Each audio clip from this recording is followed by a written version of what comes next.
Well, Brian, this is really interesting news. There is only one magnet manufacturer in the world that has figured out how to use recycled materials, and it's located right here in Central Texas. The work of Noveon Magnetics has caught the eye of top lawmakers as well as large companies really across the United States. In fact, it's where Governor Abbott delivered his State of the State address last week. KVUE's Natalie Haddad got an inside and exclusive look at that facility.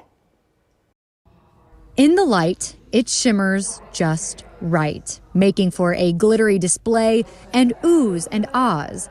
But ultimately, these materials you see serve a greater purpose, found at the core of some of the most essential things in our everyday lives: motor and generator technology.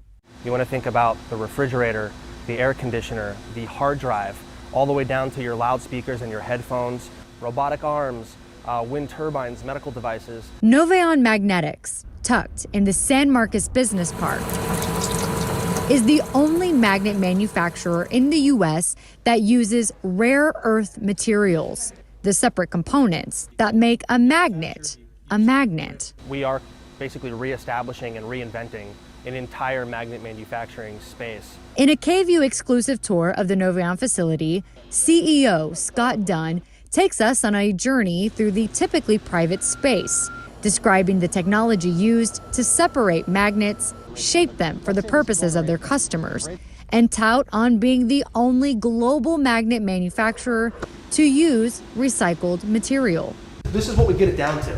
The beginning, middle, and end of delicate sourcing, developing, and the sign-off.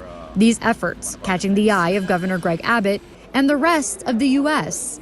Dunn says the company is expanding quickly. They have no choice. The U.S. would have to build something like 10 of these facilities every year for the next 10 years to actually meet all of domestic demand. But right now, with their particular and private technology and process of development, it's only them. So we're just doing everything we can to at least meet some of that demand and offset some of the supply chain risk for these materials. A prime example of Texas's growing economy as the U.S. looks for ways to make more products in America. For KVUE News, I'm Natalie Haddad.